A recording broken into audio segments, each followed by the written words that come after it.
Hi, my name is Carol, and I wanted to tell a little bit about my journey and how I got to where I am spiritually. Before I became a Christian, I used to think that the spiritual world it's there. It has nothing to do with me. I really didn't think much of it. And I also was quite a bit involved in New Age because it's interesting. It's spirit and inspiration and so forth. So I guess I had a more nonchalant attitude toward it. I studied acupuncture and Chinese medicine after college, and there was a lot more exposure to it. I got to explore different uh, different types of energy work and spiritual world, and so yeah, a lot more. I got a lot more involved.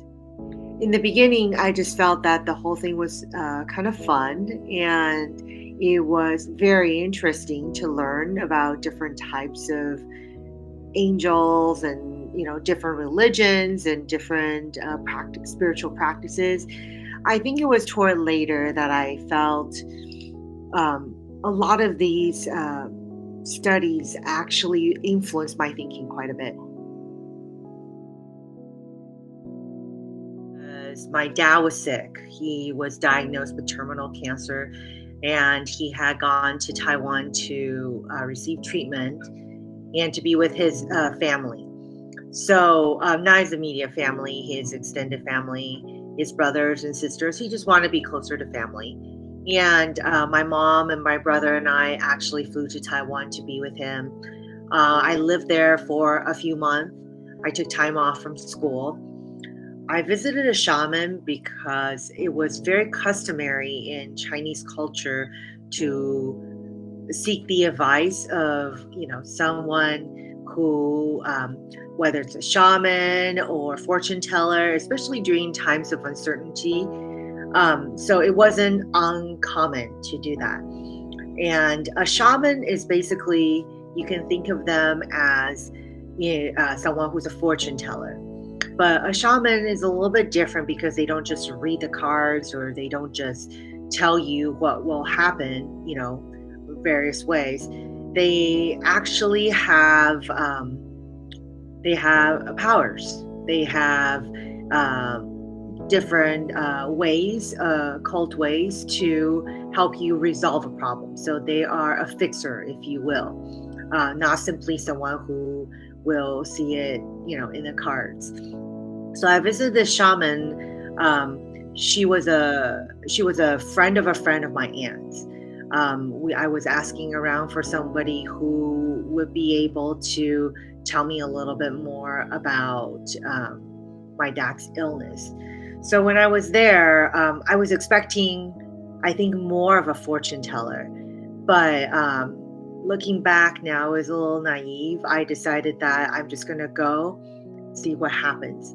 And when I got there, began to uh, she began to tell me about my dad, but she turned the focus more onto me. And she said to me, you need to clear your own karmic debts. And I was a little confused about what that would mean and what that meant. So I just simply said, okay. But what she ended up doing was she actually told me to speak, and something inside of me, I felt, took over and spoke very in a language I did not even know. I've never had that happen, where I literally felt someone was speaking through me. And was I channeling something? I had no idea. I was totally lucid, yet at the same time, I felt completely foreign to the experience. Um, so someone was speaking through me, and I thought, "Oh my gosh, am I possessed? What's happening?" And what she did there was to demonstrate her ability, her power, her way of accessing another realm, right? To prove her point that I had karmic debtors that were trying to sink their hooks in me. And I almost felt like that was kind of the reason. She didn't say it directly, but she was implying that part of my dad's illness was part of my karmic debt that was not cleared, or there are these karmic debtors that are following me and following our family that needs to be cleared. That was kind of her connection through it. So kind of like, if you want to help your dad, work on this. And I didn't know what to say because I didn't expect that. I really thought that I was just going to get a prognosis for my dad. So I sunk in pretty deep. I visited her while I was in Taiwan, maybe a total of like 3 or 4 times. And each time my mom went with me. And each time she would bring up certain things about what I need to do. And I think at one point I thought to myself, wow, this is so crazy, because she would say, speak this, I see a debtor that's standing behind you, speak.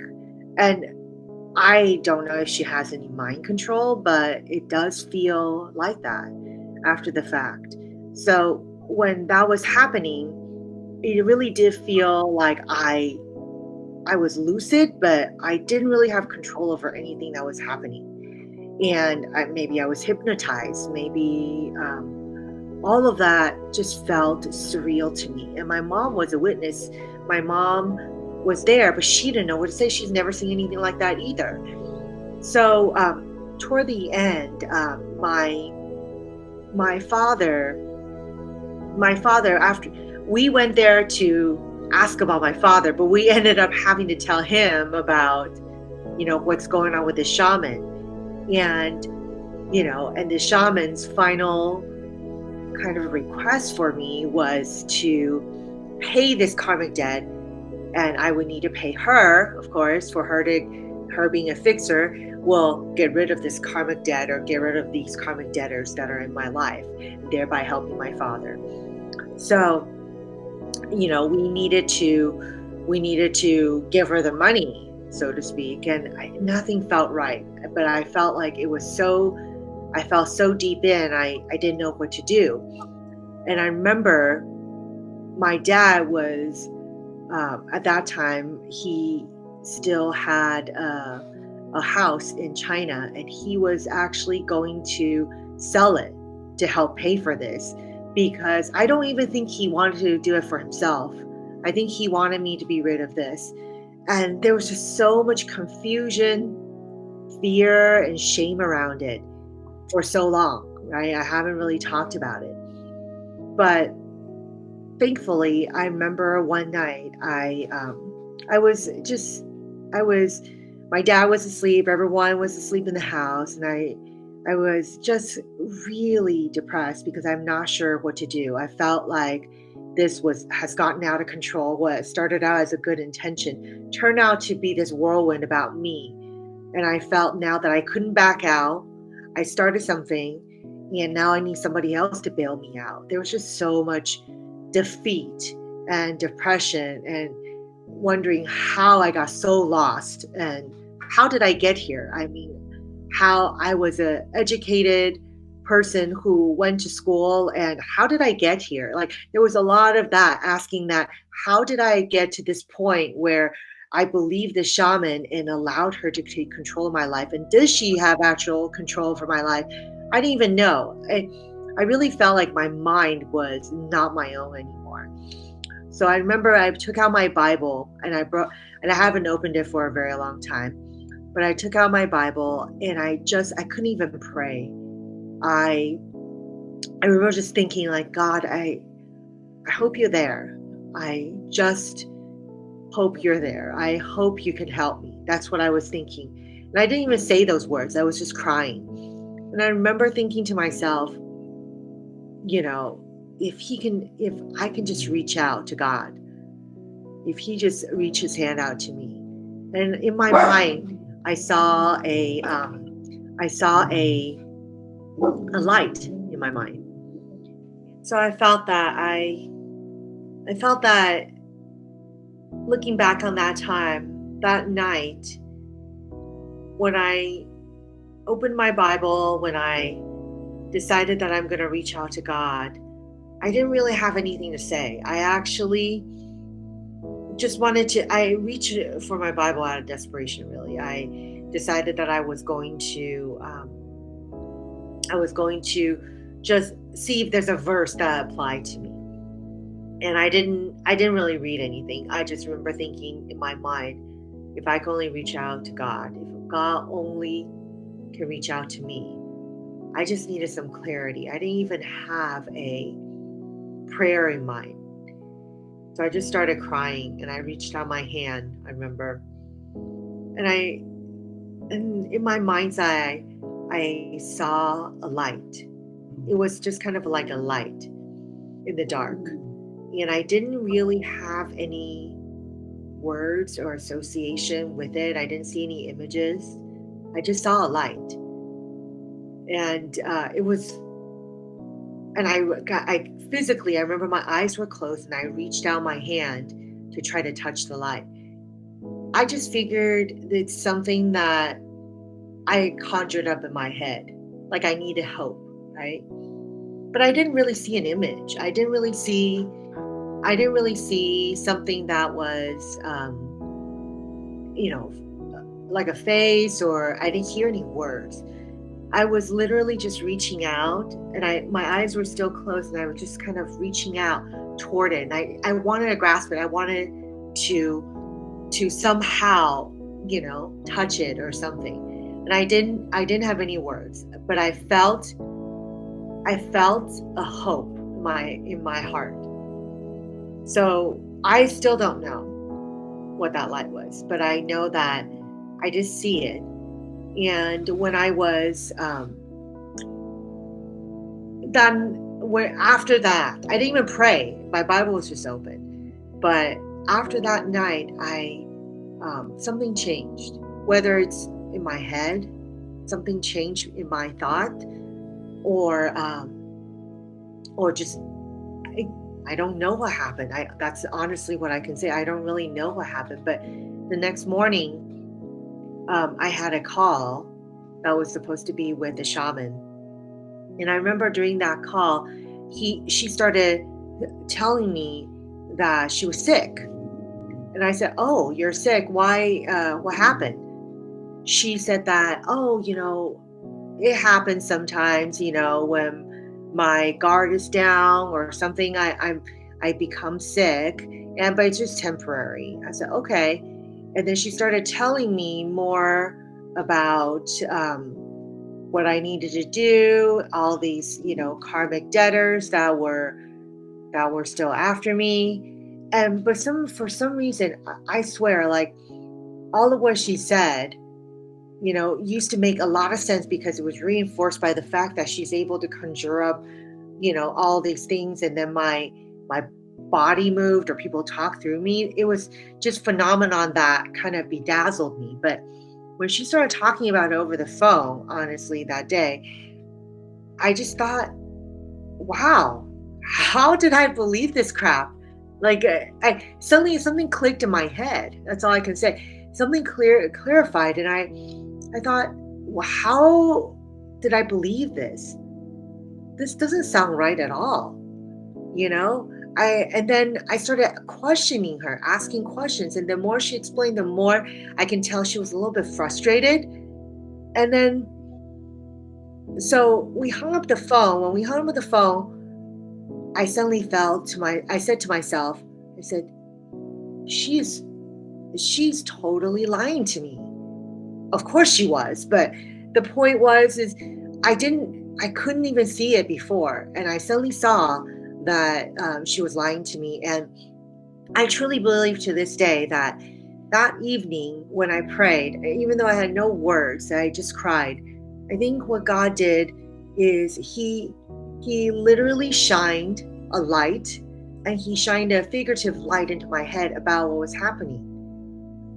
He was he basically clarified, he lightened the mind, and he shined a light into the darkness. He really, renewed my mind in that one moment, where I was able to kind of see for what the shaman's doing. And I personally think that he loosened the stronghold on my mind, so that I was able to break free, because it wasn't like it didn't there was nobody around me that knew enough of this, or was versed enough in this to help me break through it. I felt like I was walking step by step into that shaman's grasp, and I could have had a very different life.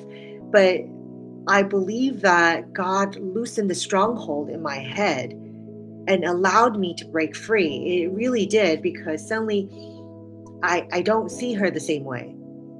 I realized that it's time to break free. And when I did, it was not easy, because I remember feeling a lot of anxiety, and I couldn't sleep for a very long time. I would have these horrible nightmares, and thinking back, they might be spiritual attacks, but I didn't know, but I knew for a fact that I did not want to pay her that money and have my dad sell his house. And I started to just tell my dad, I said, don't worry, I'm not going to do any of these. And I just stopped. She would call and I would ignore her. And then she did that for like 2, 3 times, and she stopped calling. I just stopped picking up her calls. I stopped going to see her. I just decided, after that one call, suddenly in my mind, something clicked. That's all I can explain. Something clicked in my head, and I said, she's a liar. And then I just completely broke free. I mean, physically, emotionally, and spiritually, I did suffer, because I feel like there was something that she did. But all in all, I think what was incredible after that was after that, suddenly my cousin in Taiwan came to me and said, I've been going to a church. I wanted to know if you would be interested in attending with me. This was about a week after I hung up with that shaman. And I said, sure, I'll go. And when I went, um, I didn't expect anything, because at that time my father was not a Christian, my brother was not a Christian, my mom, nobody was. Only my cousin and I were. So that church, I ended up going, praying with their group while I was living in Taiwan, helping taking care of my dad. What I decided to do was to ask the small group to continue to pray for my dad. And my dad, before he passed away, and he did, before he passed away, he accepted Christ. And from that encounter with that church, and seeing how powerfully that God moved in our family, my brother accepted Christ, so did my mom and my uncle. And I think from that one fell swoop, God used something that was horrible, that was evil, and he turned it for good. He really did. And I have not gone back to the occult since. I just not attracted to it at all. There were moments when I thought, oh, let me read my astrology for today. And then I thought, you know what? I don't really need to. It was always a tempting thing, because that's kind of how I started. I started being interested in astrology, and then energy work, and then stones, healings, and angels, and then past life regression, and then more energy work, and tarot card reading, quite a bit actually, because it's tempting, seductive to understand about about yourself, about the whole energetic world. And what I do for a living allows me to be in touch with that a lot. But I always have to hold the line that there is I do work with energetics. I do have a spiritual side, but now I have so much more discernment about where to go. About it's not that being a Christian is it's not that being a Christian we cannot ever be in touch with anything energetic or spiritual world. In fact, being a Christian, the movement of the Holy Spirit and praying and a lot of what we do is spiritual. We fight a spiritual battle. We really do, in some sense, deal with the spiritual quite a bit as a Christian. But I think because of my experience, I have a very clear distinction in my head now what what is not of God, what is completely a lie, what is what are lies, what does it feel like in my body, what is it trying to do, right? I think all of that kind of it gets me to understand or to hone that discernment, so I'm better able to walk in this world and not fall into the same traps again.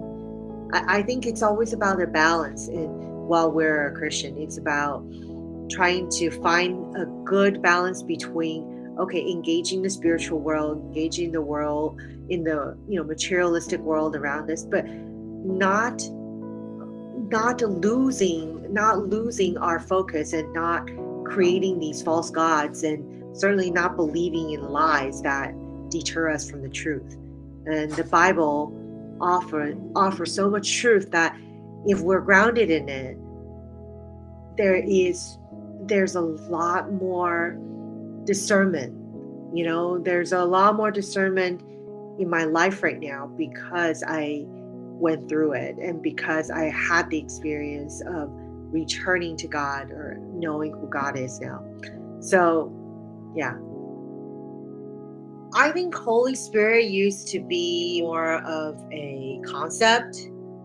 I've been listening to a little bit more sermons on Holy Spirit as a person, and he's the third component of the Godhead, and he is God, basically, with us at all time.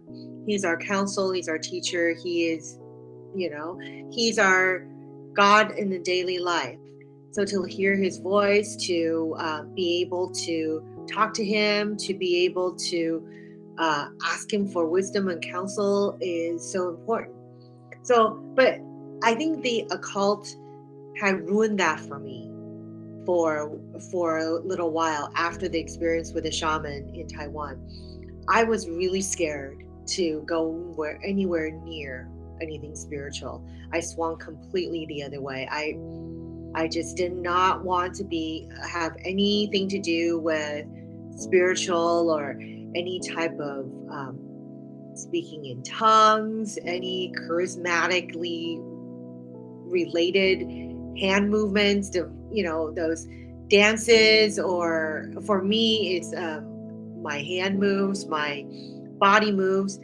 I just thought the whole thing I was so traumatized that I felt I could not tell the difference between if it is something demonic controlling me, moving it, like what happened with the shaman, or it's God moving. I couldn't tell. Like I felt like it messed up my barometer and it was still in repair. I now know, okay, what is kind of occult and what is not. But it was kind of a long road of recovery because I didn't really have anyone around me that would give me a very good that know enough or had a similar experience that would be able to tell me.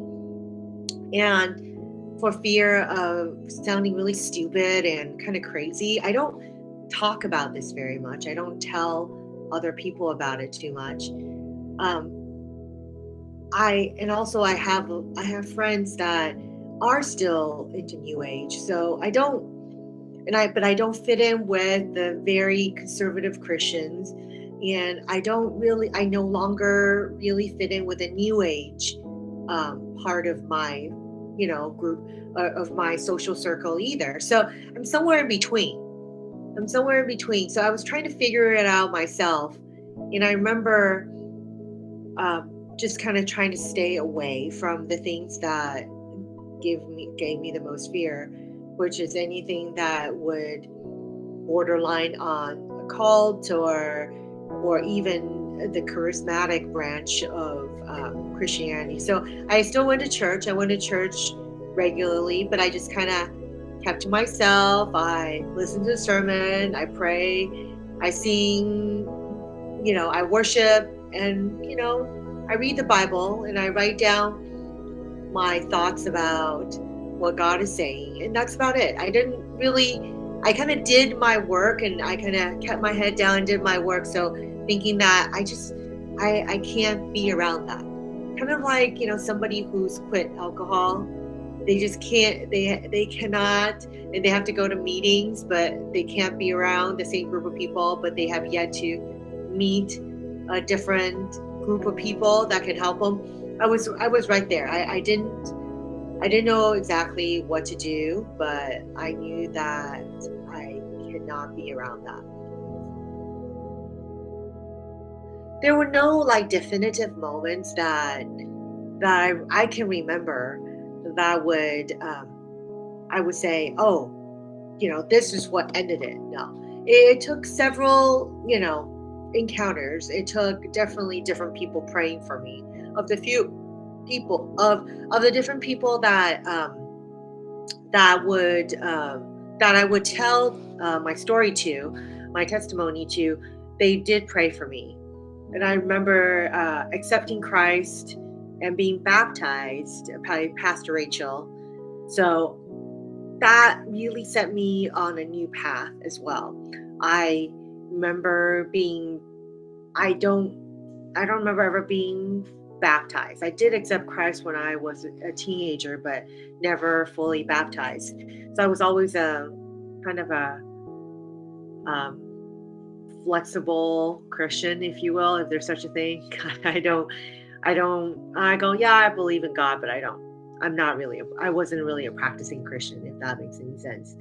Um, yeah, I gave my life to Christ and I said those words, and that was about it. I didn't go to church as much. I didn't really do much with it until when I got baptized again, after my incident with the shaman. But I got baptized again by Pastor Rachel, and I really started taking it seriously and doing the work in order to strengthen my faith. God is beyond my expectation. God is always has been mysterious for me, and I think for the longest time I thought that God was just something that like a deity. It's like the Chinese culture. It's one of many deities. It's not very personal. It's Santa Claus in the sky a little bit. I see in Chinese culture, you go to temples and you hold your incense, and you ask for what you want. You ask for what you want, and gods are fickle. Gods too. Like there's no one God. Gods are fickle. They give when they feel like it. They give when it suits them. I just come to know God in such a different way. I mean, I feel that God is not only personal. There's one. And He's just a loving Father. That's who He is. That's His character.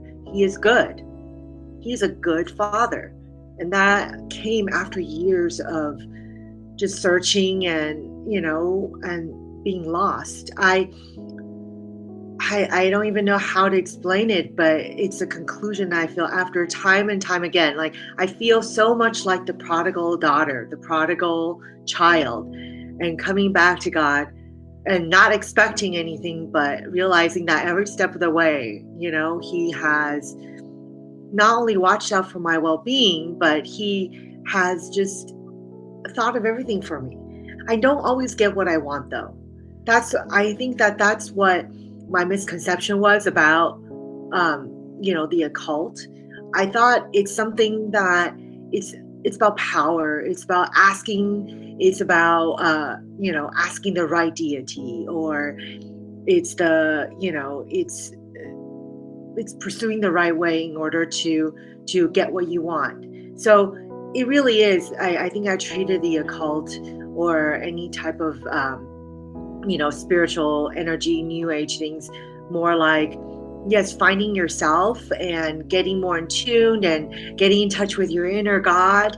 But really, what it is that it's a search for power, for meaning, and that has been misdirected. I do believe in a personal God. I believe He's not only personal, He is just so much more than power and blessings, and a relationship with Him, believe it or not, at times can feel almost as if he's right here with me. I know that sounds really odd, because is it just my feeling? Sometimes I wondered, is it just me that feels like I need to create a father, a deity in my life? But I don't believe so. I believe that a relationship with him feels absolutely personal.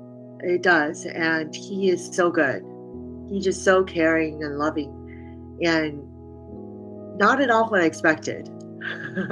Not at all what I expected. So that's that's a kind of what I feel is a hard learned lesson for me. It's like there always be temptations in the world, right? There always, and then it was, oh, okay, that's just astrology, or okay, that's just another you know um, meditation that I can do, or different things. There always be temptation, and there always be things that are borderlining occult. What I mean is that, how people say there are gateway drugs. There are always things that seem nonchalant, right? That you can do yoga practices, but some churches just say, oh, yoga practices of the occult. Not really. Yoga's yoga. It's exercise, but it depends on what you do with it. What do you do while you're doing yoga? Are you chanting? Are you praying? Are you praying that you're different, a spirit comes into you? What I think it's a lot of it has to do with your daily practice of what you do and how you do it. I think the focus is to make sure that you the daily practice of praying to God, reading the Bible, that is the food. That is the foundation. So in doing a lot of things that are borderlining what people are calling a cult, I think it comes from mindset and comes from how and why you do it. Are you doing it from a perspective that you are just for your health, or are you doing it from a perspective where you want to explore the occult and explore your angel guides, or it's more of from where you're coming from. I think when I was trying to open up to the Holy Spirit, my hands moved, and when it moves, it moved during worship at church. And when it first started moving, it was very jarring, because it looked like I had either epilepsy, or someone was jerking my arm. It moved very jarring, and I didn't understand it. It was really scary, and I was embarrassed by it. And I think that what it is that what differentiated later on was I started to know that when I am praying, or when I'm worshiping, and when that movement comes from a an act of worship for God, I should stop being afraid of it. Because what it is that I'm stopping the energy, or I'm stopping the energy from flowing through me instead of becoming a vessel and a channel, and truly worshiping God with my body, mind, and spirit. I am trying to hold on to my control because of what had happened with the shaman. So what broke through was, I remember when I was at church and there was a guest speaker. I remember thinking that there must be something still oppressing me, because when my arm moved, it felt like it was a very jerky, kind of painful movement. Like it felt like someone was jerking me, and that did not feel right. So I started to distinguish between when the Holy Spirit moved. It felt that my arm was dancing. I felt like I had wings, and I felt like it was in response. And usually when my hands moved, I the energy that flows in my body, what it feels like, is very calming and very smooth. But when it's an attack, or when something was moving that was not something I want, I can stop it, because I was thinking, am I just hypnotizing myself? I check and I can stop it. But once I kind of allow myself to kind of go there, what moves is this kind of a jerky pulling. Very it feels like, so I'm lucid, I'm not possessed, but it feels oppressed. That's the best way I can describe it. Like, it feels oppressive because I feel like there's something moving my part of my body, but it's not like they took over me. I can't quite explain it. That's the best I could. And I remember having this guest speaker pray for me, and he was someone who is able. God has given him the gift to be able to see. So he did see something that was oppressing me, and he prayed for that oppression to leave. And he asked me. He said, "Do you have any unforgiveness in your life?" And I thought about it. I said, "No, I don't have anyone that I didn't forgive." Do you have any emotional unforgiveness for others or for yourself? First, I thought, okay, it might be that shaman. I'm thinking it might be that shaman. I don't forgive her. Then I thought, I haven't thought about her for a while. Why do I not forgive her? No, I don't feel it. And then he asked again, how about yourself? And suddenly this whole slew of emotion came up, where the shame, the blame, because there's a part of me that believed that what happened with the shaman was my own stupidity. It was my own curiosity into the occult that led me to that experience, and I, being an adult, should take full responsibility of whatever I endured, right? So in that regard, there's a lot of shame, because I don't talk about it too much, and I don't tell most people about it, because it's very embarrassing. Who is the victim? Me, because of my own doing. I really do feel like, when I read that story in the prodigal son, I feel like that prodigal son, when he was sitting in the pig pen thinking, there's nobody to blame except myself, right? I do feel a lot of shame around it, and just a feeling of absolutely like I'm not worth it. Like, what happened was my own fault. So when that guest speaker asked me, do you have anything that you haven't, any unforgiveness? And I realized at that moment that unforgiveness was, I don't forgive myself.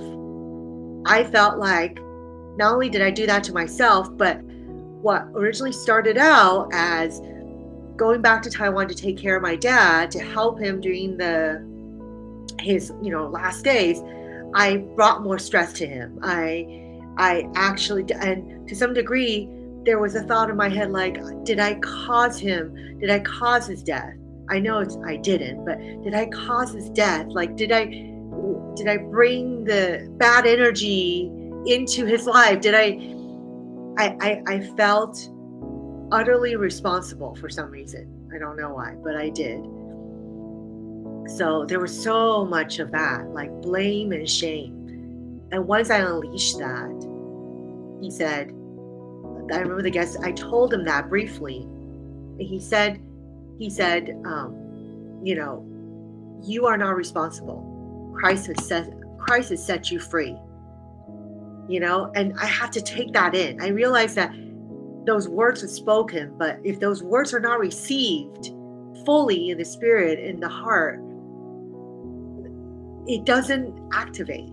So in that moment, when I spoke out the words, I forgive myself because God has forgiven me. And I suddenly just felt an alignment.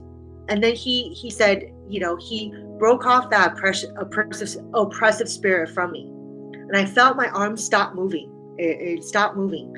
And I thought, oh my goodness, all these years, even though I'd broken off of my attachment to the occult, did I keep a door open? Did I keep the door open because of what I thought about it? Because of what I thought about, I should have known better. I should have been smarter. I should have not been that dumb person that people secretly laugh about because, I believe something so dumb. I all of that shame and blame and everything I'm able to talk about today because I realize that God indeed has set me free. But it's the enemy's lies that I'm dumb. I am the person that allowed that to happen. Yeah, I believed a lie, but I don't have to continue believing in it. And I think believing that lie, believing that I'm never going to be good enough to be whole again, is going to keep that in my life. So to fully break off of it, I think it's that thought process of God has set me free, and I'm free indeed. I will not let the power of a lie to continue have dominance over my body and my spirit. So that was the difference. That prayer, that intercession from that guest speaker, and that prayer, and this kind of a change, once again, this change in my mindset about how I need to be and how I need to be walking in the physical world while engaging the spiritual world. That was kind of a turning point for me. And I remember there was a time, I remember after that particular time, I was praying during worship at church. I remember that I went down to the altar, to the stage after the service to receive prayer. And the message I got was that whatever was used for wrong purpose, he will sanctify. So in other words, I don't believe anymore that we cannot be made whole. I believe from even when my body and my mind was used for, I wrongfully used it for the occult, I believe that God has a purpose for me. I believe that he can make me full. He can make me whole. And that what once was used for evil, he can sanctify. And his sanctification will wipe the slate clean as Jesus' blood did for me. So that was the turning point of my mindset.